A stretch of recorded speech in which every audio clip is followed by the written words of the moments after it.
Hey, what's going on, Arthur? I'm a little bit late to this, but I wanted to reply the same day that you posted this, but life got a bit busy. But back to normal now, so here we are. Here I am.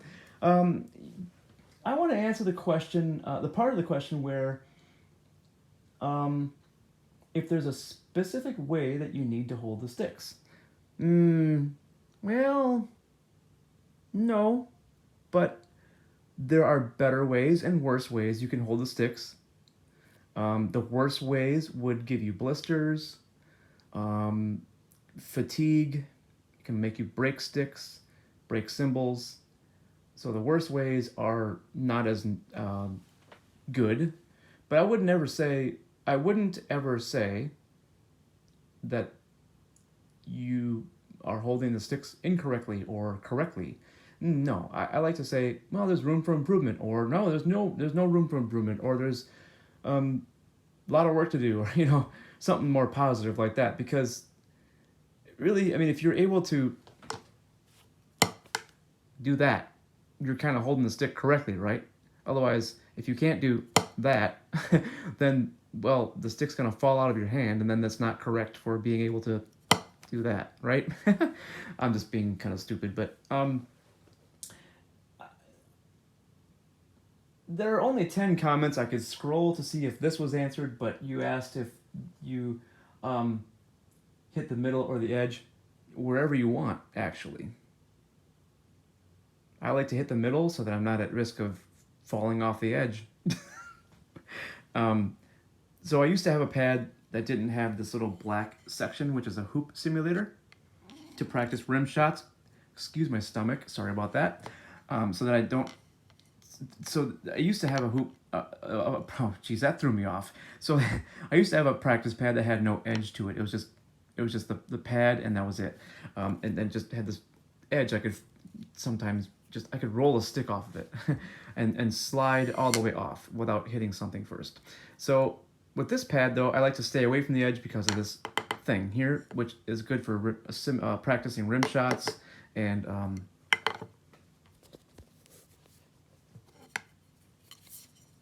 cross stick. That took a long time to get to it. So anyway, not that I need to practice that stuff, but it's good for being able to, especially if I'm using this pad as my pretend snare drum for practicing more quietly to before like an upcoming performance. Okay, because I want to be able to practice songs where I have cross stick sounds and rim shots. Anyway, so what ways should I teach you, or what ways should you hold the sticks? What's a good way to hold the sticks? I recommend what's called the middle finger fulcrum, and it's where your hand looks like this. Well, both hands in matched grip. I use matched grip. I don't recommend switching from one or the other, meaning between traditional and matched if you're already getting comfortable with one. Whichever one you want to use, it's up to you. It doesn't matter. There's no real benefit to one or the other. Just be aware that I probably shouldn't have brought that up because now I'm trying to answer a whole bunch of questions that have probably come up for you or that could in the future. So I'll just quickly try to run through that. So if you are using matched grip, then your natural stick angles are like kind of here. And then if you're using traditional, I'm going to simulate the left hand with my right. You see how the stick goes up at an angle? The natural angle is like that, at comfort. I can bring the stick down, but that's unnatural. So this is the natural angle in in the snare drum hand for traditional grip, and then, see how the stick angle is much lower. So when you set the kit up, you get to match the angles to accommodate traditional or matched. So if you're going to try to use both of those grips, you may struggle with drum angles, cymbal angles, where things are located. It's a mess. And it's also more work to maintain your skills with both grips. So that's something else to consider.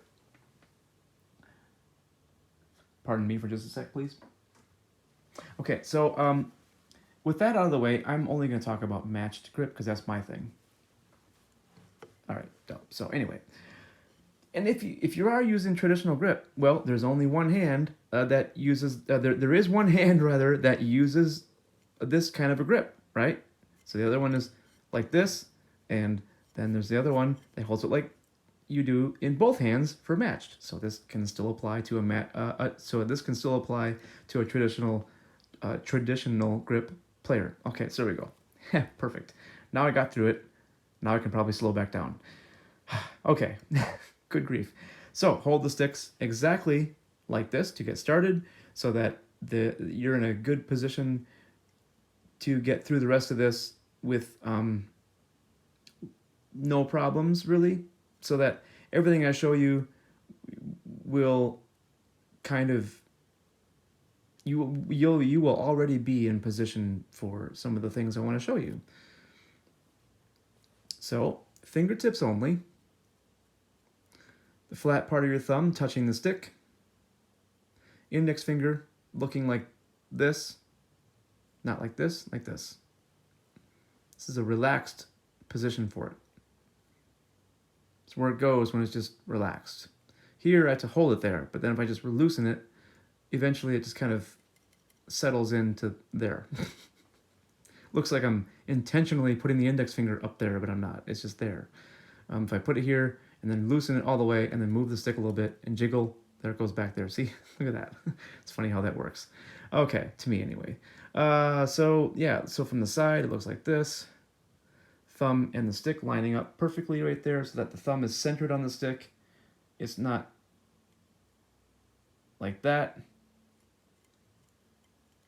It's not like that. It's that. So I'm not adjusting where the thumb is. I'm adjusting where the stick is. It's very important. The thumb is completely relaxed right now. Well, the whole hand is. I was going to say so is the whole hand. That's why I had the S sound in there. Anyway, so the thumb is completely relaxed now. So it's in that position. So what I want to do is keep the thumb relaxed. So I put the stick where the thumb is. So I'm worried about the tip of the thumb, not the, excuse my stomach, sorry about that. So I'm not worried about trying to make the thumb and the stick perfectly parallel. No, I want to just make sure that, so, because sometimes, like if you're doing finger control, your thumb will pivot off like that. To get, well, maybe not pivoted so far over, but still. It's not like that, it's like that. So yeah, so just get the stick to be, so if you're holding the stick like this, which is very common these days, where the side of the thumb is on the stick like this, and you're able to touch the index and thumb together, if you can do that, that's a bad sign. Well, it's a sign that you're doing this grip. Then just drop the stick down to where the thumb is until it's so that until the thumb and stick are perfectly matched, so that the thumb is perfectly centered, not too low and not too high. You don't drop it. You drop it down all the way to the center, so that's lined up. This gives you full use of your thumb, which means you get full use of your hand, which is great. It's awesome. All right, so then from there, there's a big space inside the hand there, like that. And the fingertips only of the middle ring and pinky fingers, which from now on I'm going to try to call them the back three fingers. And you especially keep the pinky in contact with the stick, or pinkies in contact with the sticks. It's very, very important. Especially for, well, for everything. For control, for power, for speed, for everything. There's nothing that the back fingers don't help with. They're always helping with something. And they're very critical to help with your wrist. If the pinky's off, you'll have slightly less power. If the pinky and ring fingers are off, you have even less. And you're at risk of stressing the elbow quite a bit. So all three of those fingers on, and what they do to help avoid this problem, which you may be wondering at the moment, how am I able to get this sturdy hit without the thumb sliding off? Because I'm not pressing the thumb into the stick. I'm just sturdy because the back fingers, the back three fingers, are kind of reaching over, sort of. They like stretch over to help stabilize the grip. Still giving the stick freedom to move, which is a benefit of the middle finger fulcrum, I forgot to point out. This is a maximum extreme demonstration of how freely the stick can move. I'm getting the ring and pinky fingers off the stick and only letting the stick swivel between the thumb and the middle finger for this little demonstration. So you saw I just brought the fingers back on. Oh, I'm sorry, the ring and pinkies. So, ring and pinkies. Yeah, fingers. Anyway, oh, excuse me for just a sec. There's a little itch on my forehead. God. Oh, I hate when that happens. Okay, anyway, that was annoying. Whew. Okay, I feel better now. Okay, now, that's why I was unable to talk so smoothly. Ring and pinkies. I'm going, come on, itch, go away. Okay, now, so they, instead of being in this ultra relaxed position, look at how far away the fingertips are from the thumb's muscle. Then when I go to do like a sturdy hit, they kind of reach over. I'm not squeezing the stick. The fingers are not pressed into the stick. They're just reaching over. And they kind of stabilize the space that the stick is inside of, in there, to give it more sturdiness. So that the stick is still free to move, but it's not going to fall apart. The grip will not fall apart on me. So then, from there, I'm going to show this too. This is what I like to call the core of the middle finger fulcrum, because the grip kind of starts from here, between the thumb and the middle finger. The index finger is just hanging out, just along for the ride, so it's always going to be there like that. So it's not between the thumb, middle finger, and index finger. It kind of looks like it, doesn't it? But it's not. It's between the thumb and the middle finger. The index finger is helping me stay relaxed between the thumb and the middle finger. If I get the index finger off the stick, look at that. I got to squeeze. You see that? It's like, I can do that. I'm sticking to my stick right now because it's painted and I'm kind of sweaty, sort of, mildly. But I have to squeeze. Oh, let me do that again. Otherwise, I'll just drop the stick. If I loosen up, gravity just pulls it down that way. It was already leaning that way. So yeah, the index finger, just by its very existence, helps everything. And so I like to talk about the core of the middle finger fulcrum because it's so important that it's just, I can't skip it. The grip kind of starts from here and the fingertips come together like that. Fingertips only. And it just kind of works. I don't know how, don't know why, just does. And the stick can kind of swivel between the thumb and the middle finger. I can let the stick move by releasing a little bit with the ring and pinky. I can avoid the multiple bounces there by just stabilizing. And I can get the arm on the other side of the cable here so that the cable is not on top of my arm. And then I can do a demonstration of the molar technique. I hope. Can't show as much as I want in the shot without screwing myself up. Because if I get everything in the shot that I want, I have to lean to the left.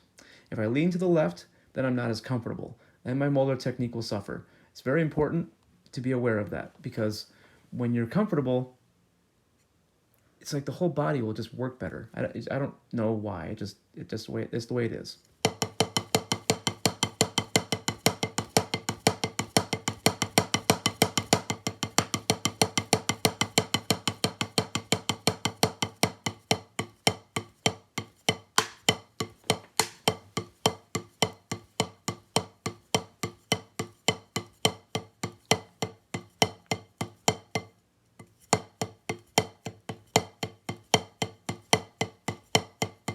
See how it started to mess up? It's because I was starting to lean to the left because I'm trying to get more into the shot. It screwed me up. So, yeah, balance is key. Being comfortable is key. These are little teaching opportunities that I run into. It's like, oh yeah, that's really important. I gotta point that out too. So everything just kind of comes together and works together. It's not just a matter of how you hold the stick. It's not just a matter of how you sit. It's not just a matter of one or the other. It's everything combined. It's interesting. Being a drummer, you have to pay attention to a lot of different things, but of course, over time, you can just forget about it because certain things will become more automatic. So yeah. Anyway, but being aware of some of these more important things is kind of half the battle, right? So anyway,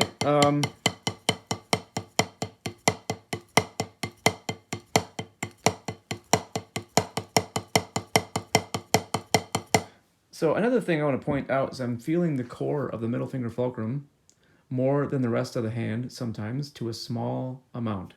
And sometimes I'll feel the ring and pinky fingers together more than the rest of the hand. So I'm getting the middle finger off the stick so I can help demonstrate what I'm talking about, what part of the hand. But obviously, if I just stay here, I know that you can just look at the ring and pinky fingers. But yeah, so sometimes I feel the core more than the rest, and then the ring and pinky fingers more than the rest sometimes. But just by very tiny degrees, very small amount. It's like a if I use this to illustrate a balance, where I'm feeling everything equally, but then like I tip a little bit, and that's how much I feel the one or the other. Just a tiny amount. It's not a big change, but it's sometimes it just I don't know, it just changes. Like right here, before I stopped to talk about that, I was feeling the core of the middle finger fulcrum a bit more. That's what made me remember to bring it up. And when I'm doing the triplets, I'm trying to remind myself to talk about this. This is a good way to practice the molar technique.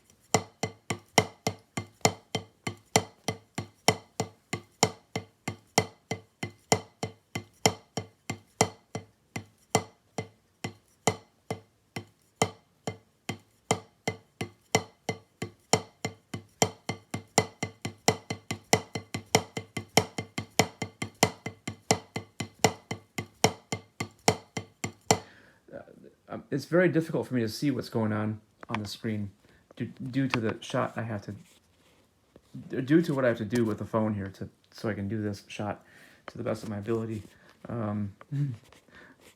Being the videographer is kind of difficult, so I have to carefully get this just right so I can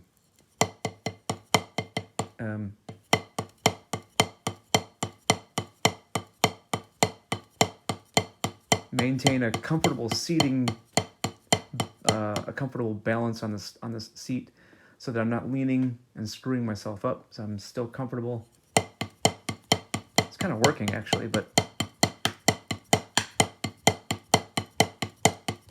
still sitting too low, hitting this black part too easily. It's an office chair, so it's not the best setup, but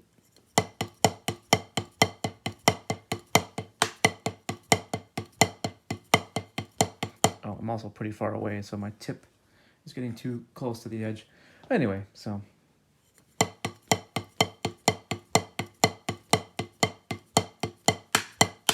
oh, yep, too far away.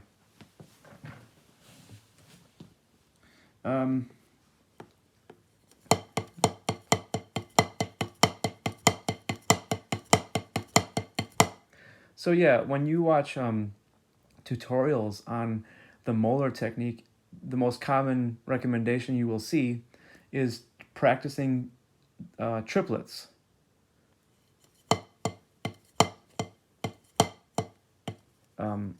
See, I'm not comfortable now, so I'm trying to get the shot to improve. Too close. I want to pull back, but then if I pull back, it throws off my balance and comfort.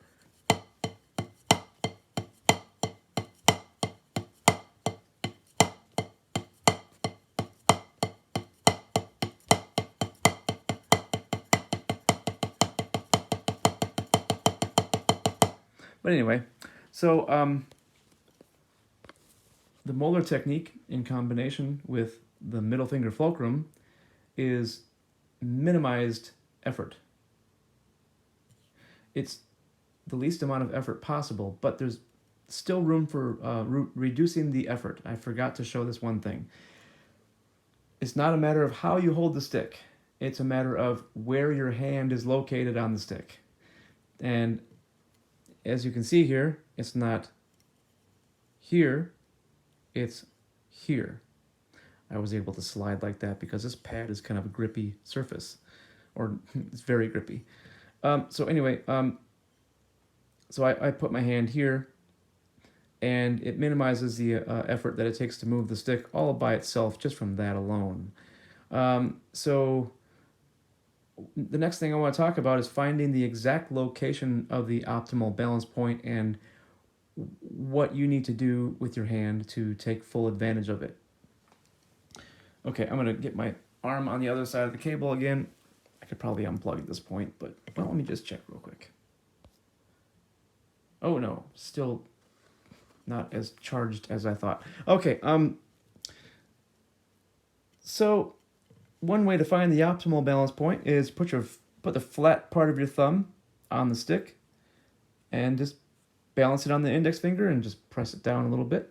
The reason for the flat part being the reason for your flat part,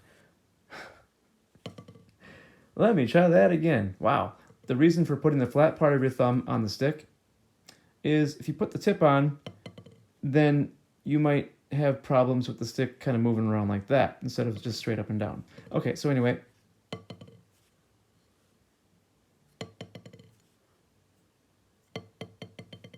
So this is pretty much what you do.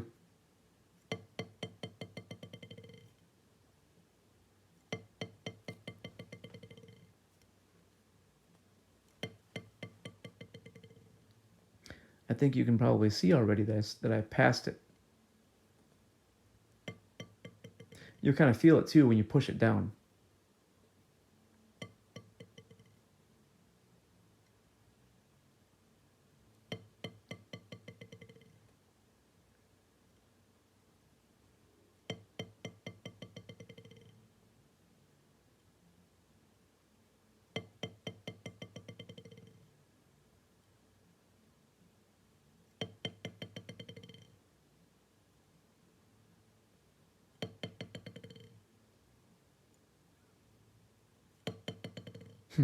So what you would be doing is you just zero in on it, and eventually you'll find it.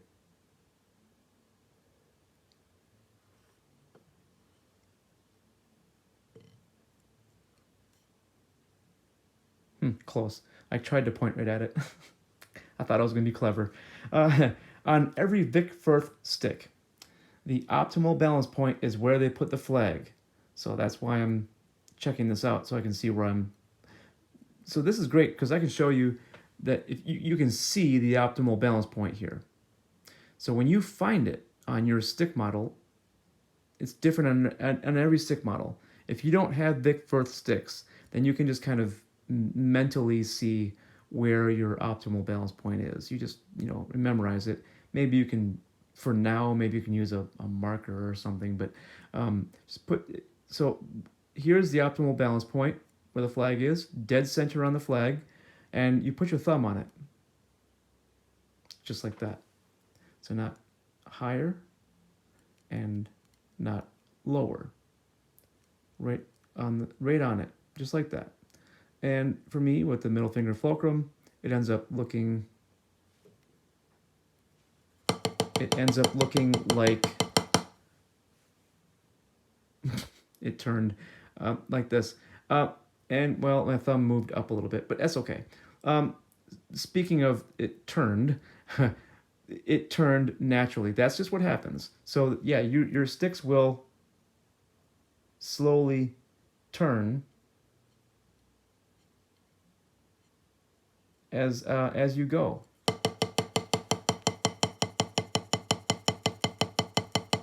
I'm kind of sticky right now because of the small natural amount of sweat and the fact that this stick is painted. So I'm gonna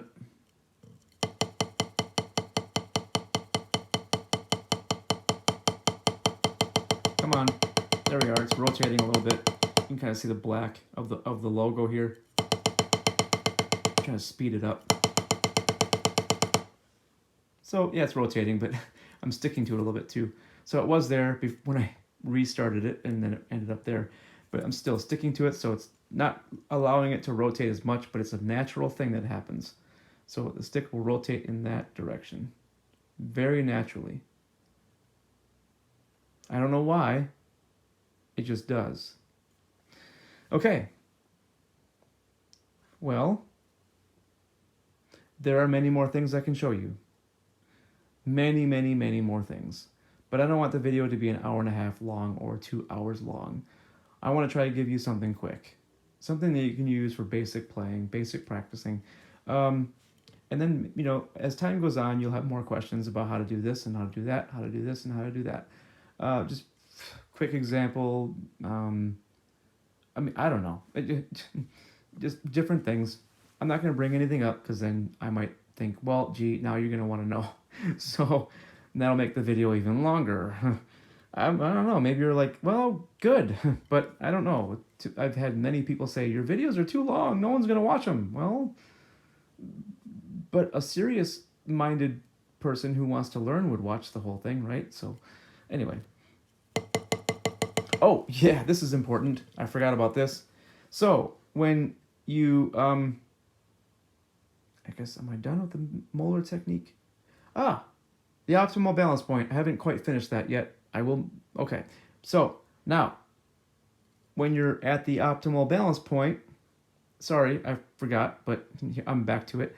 When you're at the optimal balance point, then you're going to find using the middle finger fulcrum to be easier than it is when you're not at the optimal balance point. So when you combine the molar technique with the middle finger fulcrum and the optimal balance point, you have achieved absolutely minimal effort that is possible.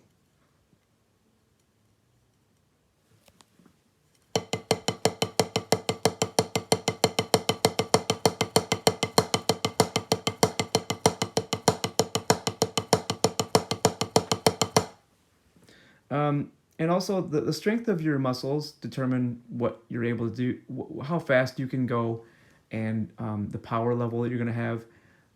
And to an extent, the way you hold the sticks can determine how fast you go and what your power level is. But when you're relying mostly on your muscles, which I am right now, because of the way I'm holding onto the stick, then my muscles are determining how fast I can go and what my power level is. Because the stick is just moving freely. It's doing a lot of work for me. So now it's up to me to use my muscles to go whatever speed I want to go.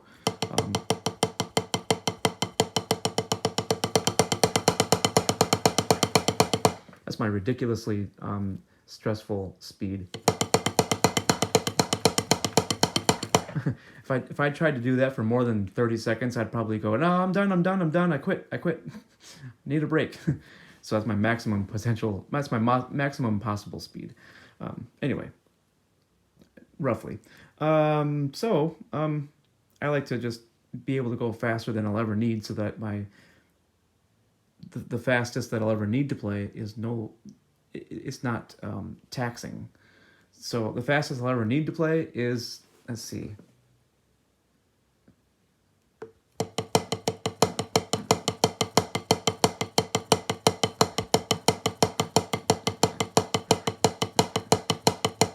Not so hard though, because on acoustic cymbals or you know, like this is like my hi-hat playing on this song that's in my head.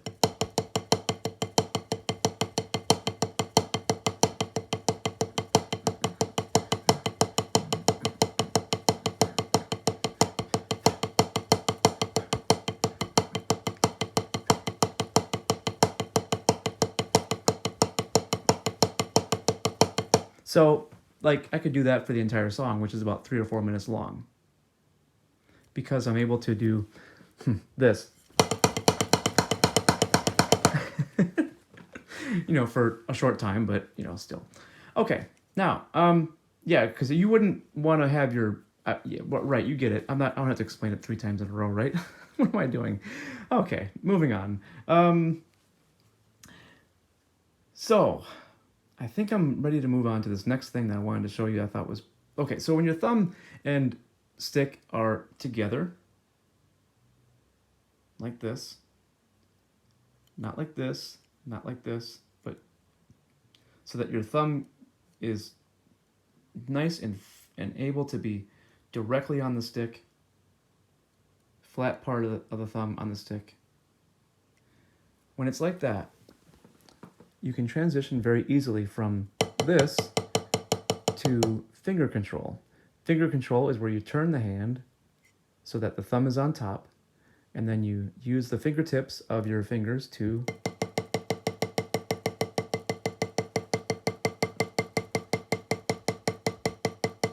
and that's it.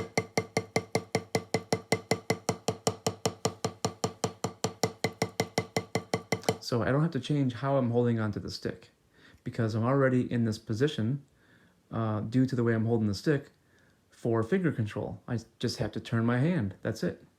And gravity tells me what I have to do to make the stick go up straight up and down with my fingers.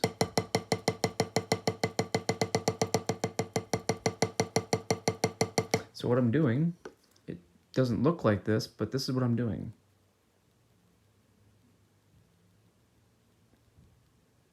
And when the stick is there, it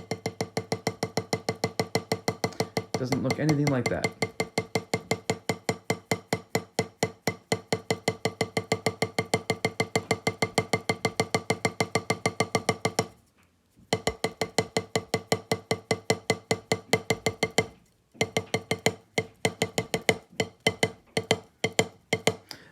So this may beg the question of when you want to use finger control or when you can. I don't think there really is ever a thing, such a thing when you're playing a musical instrument of like when you should do this, when you should do that, you know? It's like whatever makes the most sense sometimes, or like, I don't know, but like I could say there are times when you shouldn't use finger control, maybe. You wouldn't want to do an entire song using finger control only, like on the ride cymbal or the hi-hats, to make the stick do this.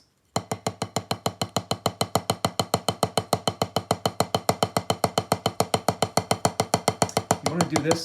You want to make the stick do that by using this. If you tried to do that with finger control for 3 or 4 minutes or longer, for an entire song rather, if you did that like every day, you could probably end up injuring your fingers.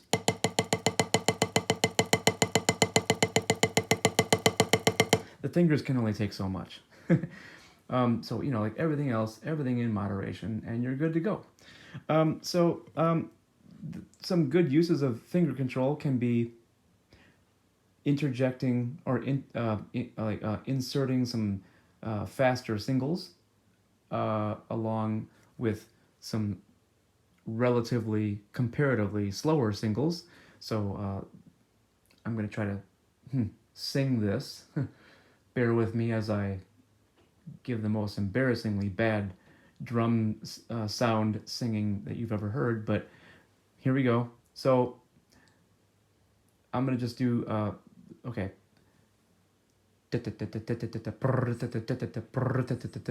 Stuff like that, okay? So I did it. There we go. Now I'm embarrassed. Okay, so with one hand, I can show half of that. So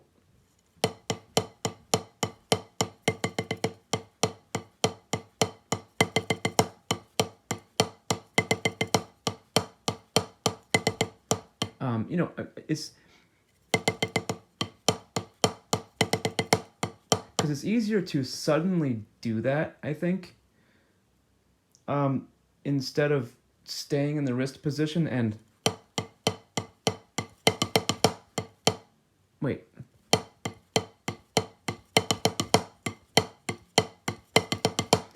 So you could do that with both hands to do the right, left, right, left, right, left, and then double it like that, staying in the wrist position. But it's just,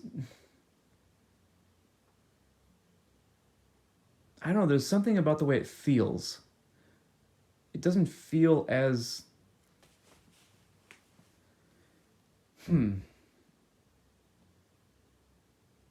logical. Doesn't make as much sense to, I don't know how to explain it, but when you do it enough times, it might make sense. I'm not sure. But, oops, too fast.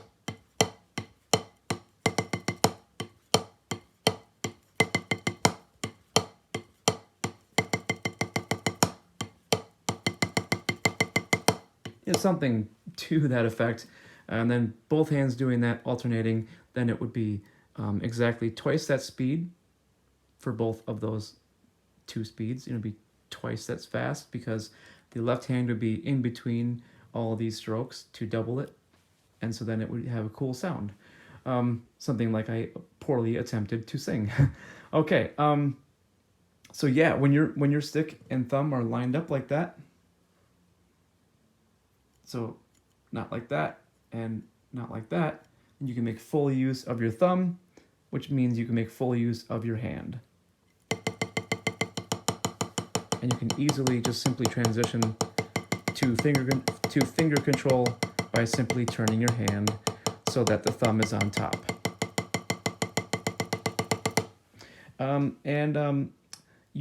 If you're ever gonna, you should attempt to master the double stroke roll, or you can call it doubles. But when you do that, turn your hands so that the thumbs are on top. Too many drummers these days who are still in the learning phases. I have to readjust my grip on my phone.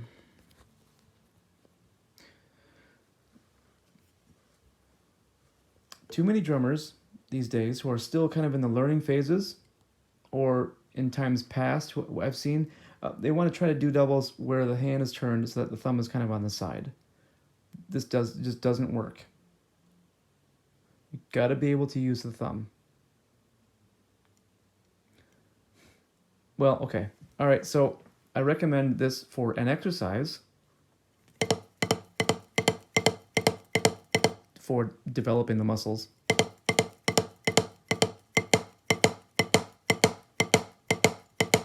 So you're accenting the second stroke, thumb on top. It's worth repeating, you know. So yeah, you see there, the thumb is on top. Stick isn't really pointed at me, so you can see if I get my legs in my way here. So see, that's why I have my legs off to the side. So my stick is like this. It's not pointed at me. It's more like this. This is my best position for the stick when my hand is holding it like this. So it changes the angle when I do that, and then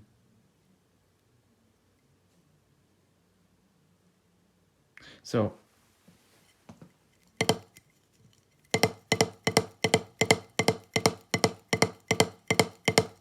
this is kind of between the thumb and the index, gently, but it is. So I'm not squeezing, excuse me. So you're kind of doing a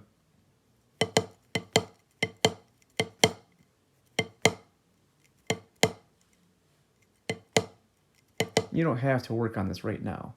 You can get around to it later, you know, like whenever you're able to think about it. Because right now you're concerned more about like more basic stuff, right? So, and some drummers might say, well, the doubles are kind of an important rudiment, and indeed they are. The double stroke roll should be mastered before you work on rudiments, which the double stroke roll is a rudiment, but I'm talking about like paradiddles, you know, things like that, because, for example, a paradiddle contains a double. Right, left, right, right. The right, right is a double. Left, right, left, left.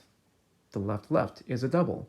If your doubles are not mastered, you will be very limited to how fast you can go with your paradiddles and other similar rudiments that contain doubles. So that's one reason to master the double stroke roll. But right now I think it's probably more important, perhaps still more important by this point. I'm late to the game here, but so I'm late to the party, I guess I should say, to answer your post. But it's probably more important to master stuff like getting the grip to be good and safe, and so you're not going to get blisters, and so it's not going to be more work than it otherwise could be, because you don't want to work too hard, right? You don't want to. Drumming should feel easy. It can feel easy. It can be blister free. It can be callus free. It can be injury free, fatigue free. It doesn't have to be this thing that has unpleasant stuff with it. So anyway, if you ever want to get around to the double stroke roll sometime soon, then this will be good to teach right now. But save this for later, right? Too. So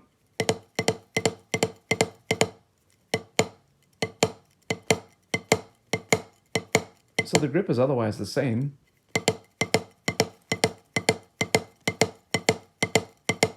There's a very major similarity to finger control. So what's going on here is it's sort of like one wrist stroke, so one of these, and then one of these. So you get like you're snapping the stick into this position here, and you end up, you can and you should perhaps end up looking like this on the second stroke. But if you just keep going, but when I stop, I snapped the stick so powerfully. Sorry, I'm not at the optimal balance point. I snapped the stick so powerfully that my fingers the ring finger is touching my thumb muscle now. The index, well, look at that. I can almost, there it is. Now I can touch the middle finger to the thumb right there. So that's kind of how powerfully I'm like snapping the stick, and I'm not, so that the fingers are stretching over that far to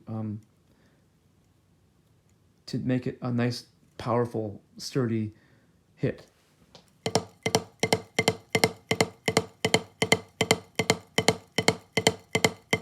Yeah, I started off like this. That was an accident. I shouldn't have started off in the palm down position. That's more like what I would do for the shuffle.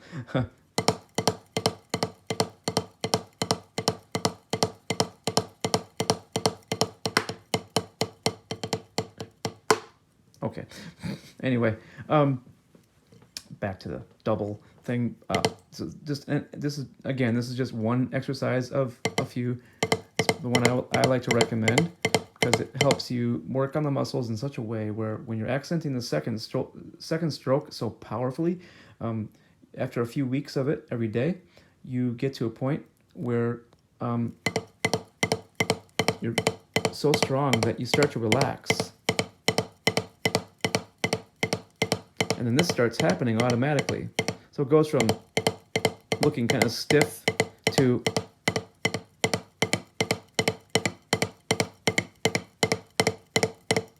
and then after maybe another week or two, or a few, whatever time you're committing to it every day will sort of also dictate how fast you develop. But you can only develop so fast. So don't try to look for shortcuts. But eventually you may realize your doubles are starting to happen with very minimal effort.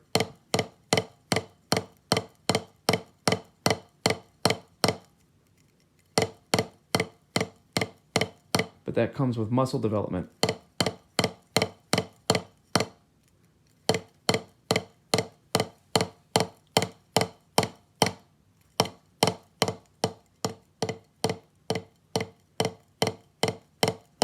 But anyway, enough of that. It's kind of an advanced thing at this point. So try to, if you still need to focus on just like basic stick grip stuff, check this thing out that I just got done showing you with the middle finger fulcrum, and utilizing the molar technique in combination with it and putting your hand at the optimal balance point for the best results. And just make sure that you do this thing with the back 3 fingers to help keep the grip from falling apart. And do not press the thumb into the stick. Can't say that enough. And for the middle finger fulcrum to work, again, don't use the index finger. Don't hold between the index and thumb. Just relax the index finger.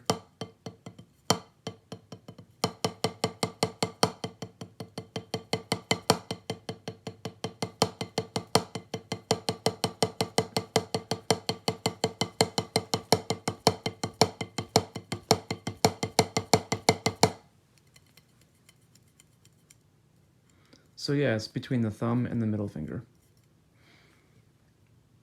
And once again, wherever you want to hit the pad is okay, because it's the same all over it. On a drum though, you can tend to get the best sound from the center of a tom-tom, whether it's one of the rack toms in front of you, or if you just have one rack tom. A floor tom, the same thing. With snare drum though, this is interesting, because in a snare drum, a dead center hit is different. And this is fun, because when you go further and further away from center on a snare drum, in whichever direction, you're going to get a different tone. Same thing happens on any drum, but I find on a snare drum, slightly off center to be the best sound, in my opinion. Lots of tone, but not too much not too many overtones, and it's not too focused or dense, not too focused or dead, like dead center. But sometimes too, it may be fun to play on the center for like the chorus or the verse, and then for the opposite, you do off center. So if I had decided to choose the center for the chorus, then I might choose off center for the verse. Or if I found that the sounds are inappropriate for those, I might choose off center for the chorus instead, and then choose a center for the verse. Or I might do off center for all of it. Or maybe stay off center, but then choose different parts of off center for the verse and the chorus. Huh? Fun, right? Just stuff to think about. That way, if you're always hitting in the same spot on your snare for every single note during the verse, and then during the chorus, or even during different parts of the verse and different parts of the chorus, you choose different sounds based on where you hit the snare, right? Don't just blindly hit. Be intentional about where the stick is hitting your snare drum and on your toms. But see, too, the other thing is the accuracy or the consistency of where you hit the drums is affected by your setup and your comfort level. I recently went through this yet again for the millionth time with my setup, and now for the first time in my nearly 30 years of playing, I finally reached a point where every time I look at the stick marks on my toms, I have now, for the first time in several years, I have 5 toms, 2 floor toms, 3 toms in the front, and I used to have a lot less. Okay, so, but for too many years, I would have all this ugly inconsistency from the stick marks, showing that my aim sucks and that I'm clearly not comfortable with my kit, and just didn't know how to solve that problem. I kept trying, and finally I solved it. So now my stick marks on all my toms are in the middle for the most part, and starting to look a lot like my favorite professionals. Not quite the same, but still. My stick marks on my snare are more consistent now. Finally. It took a long time. For me, the solution ended up being, it's hard to explain, but so for a long time I was prioritizing the comfort in my setup to the right over here with my floor toms for my right arm. But the problem is while this is comfortable, it puts the floor toms too far away for my left arm. And then, like, I had to adjust my drum stool and other things, and just a whole bunch of stuff had to change. And so I moved the floor toms closer to me to prioritize the comfort of my left arm, so I don't have to reach as far for my left, so that when I go from the snare to the floor toms, I'm not as close to this pad as I should be to demonstrate this. But as I go from the snare to the floor toms, I don't have to change anything with my left arm. I just kind of go, and then my right arm adjusts naturally. And so my stick marks are the same. They're all centered. It's great. I love it. I didn't think that would ever happen. I thought that I would have inconsistent stick marks from the right arm hitting really far off center and my left arm hitting centered. But it's not happening. It's great. I didn't think that. Yeah, again, I did not expect that. And also, for some reason, due to the adjustment I had to make for where my stool was sitting, my snare drum marks are more consistent. My rack tom stick marks are more consistent. I didn't have to adjust those at all. I just had to sit in a different spot on the floor, move the stool a little bit. I had to adjust those floor toms again, like I said, and it also brought everything within this. Everything is perfectly comfortable for me now. It just blows me away. I didn't know. So, yeah. So many things that we have to think about as drummers. It's bordering on just the ridiculous. But, as time goes on, when you learn stuff like these things, once you know them, it sort of like becomes a part of your knowledge, and then you just don't have to think about it as much anymore. So that's nice, But anyway, this video is awfully long. I think I'm done showing what I wanted to show you. I think. Oh, no, maybe not. I have one more thing, kind of a bonus. Okay, so you may have heard of the buzz roll, or the press roll, or the multiple bounce roll. That's where you take your sticks and alternate right, left between them to do buzzing, vibrating the stick against the snare drum head, right? Well, this manner of holding the sticks puts you in a great position or a great grip for the buzz roll. You just take your ring and pinky fingers off, put them over there like that,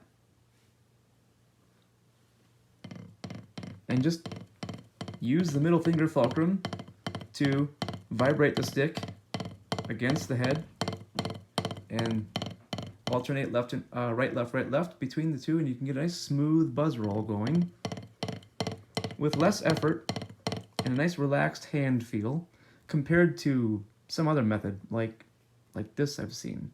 I think I used to do it like this. This is not as relaxed. You can still get a nice smooth buzz roll this way, no problem, but you're just not as relaxed this way if you do it this way. You can see that it's tight looking, and it is kind of tight, and it has no similarity to the grip. It's changed quite a bit. So when you're already like this, that's all you have to change. I love it. All right. Well, anyway, I think I finally finished. All right, then. I'm going to get my monitor to wake up here. Oh, there we are. Cool. It's making sure I stayed on the post in my browser. Just wanted to see if you had any other questions that I wanted to answer that I forgot that you asked in this. Let's see.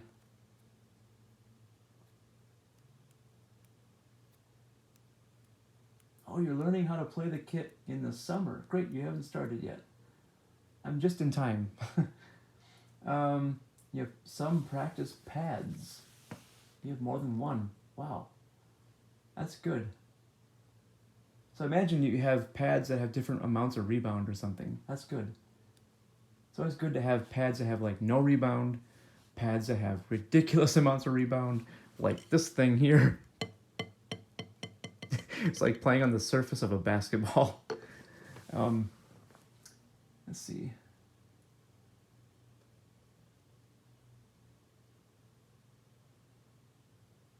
Okay, yeah, I guess I covered everything I wanted to cover from that. Great, so I guess I am done. All right then, Well, if I left you confused on anything, let me know. I'll be very happy to clarify whatever it might be. If I left you with any questions, let me know. You know, that's all I'm hoping for is to all I'm hoping for is to help you as much as possible. And I finally have time again, which basically my life is back to normal. That's why it took me this long to get around to helping you. Because what did you post? You posted this back on March 26th. And I saw the post come in, and I was busy at the time, and I just put it away in a tab. I left it open along with like about 20 other tabs of people asking questions that I wanted to answer with a video. And you're one of them, and you know that's how much I care. It's like, you know, I got time now. I'm back. My life is back to normal. So if you have a ton of questions, that's good. I'll have time. I'll have plenty of time to answer them, and I'll be happy to. Dude, seriously, heck yeah. So let's do it. Let's make you the best drummer that you can possibly be. And one final thought, thinking about the fact that you're going to be learning how to play the whole kit this summer. You may have a tendency when you're playing the bass drum to keep the beater pressed against the head. Well, maybe not, actually. That's a tendency for most of us. But if you start off holding the sticks the way that I just got done showing you, if you try to keep the beater pressed into the head on the bass drum, it might feel very inconsistent with this feeling. Without rebound and with rebound. But this is such a nice loose feeling because the stick is so free to move. So when the beater is kept pressed against the head, that's somewhat similar to holding between the index and thumb, and kind of, I don't know, it's kind of a similar thing. I don't know. I'm thinking, that's why I'm holding my stick there. I'm like, is it the same? I don't know. It is kind of a similar thing, sort of, I guess. I don't know. Whatever. But anyway, something to consider too. How far away the pedals are from you. Both pedals. Hi-hat stand pedal, bass drum pedal. Or if you're left-handed, bass drum pedal, hi-hat pedal. But you want to find the sweet spot if you're able to adjust. If you can't adjust the setup, if it's not something you're free to do due to like some kind of rules, maybe it's a setup at the school or something. Wait, during the summer. Maybe drum lessons? I don't know. But if it's drum lessons, maybe the kit will be set up nice and comfortably. That's a good thing. But take notice of that. If it's comfortable, take notice to see how much your legs are bent. They should be the same distance from you, not one further away than the other. Just the same distance for comfort, about shoulder width apart. And, not too far away, not too close. And just right, a nice sweet spot, just like when you're sitting comfortably. Yeah, so lots of considerations as a drummer. And when you're sitting on the drum stool, don't lean forward too much. Don't lean backward too much. Be centered. Don't lean to the left. Don't lean to the right. Just be centered. Keep your elbows at your sides. So when you're playing the hi-hats, you can just do like that.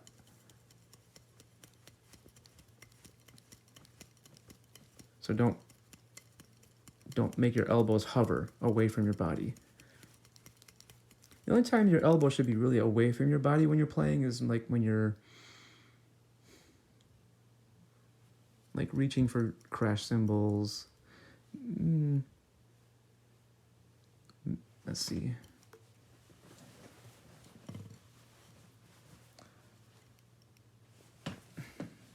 Maybe the toms in front of you, if you have toms in front. My chair will not cooperate, so I'm going to pull this closer to simulate where my snare drum normally is.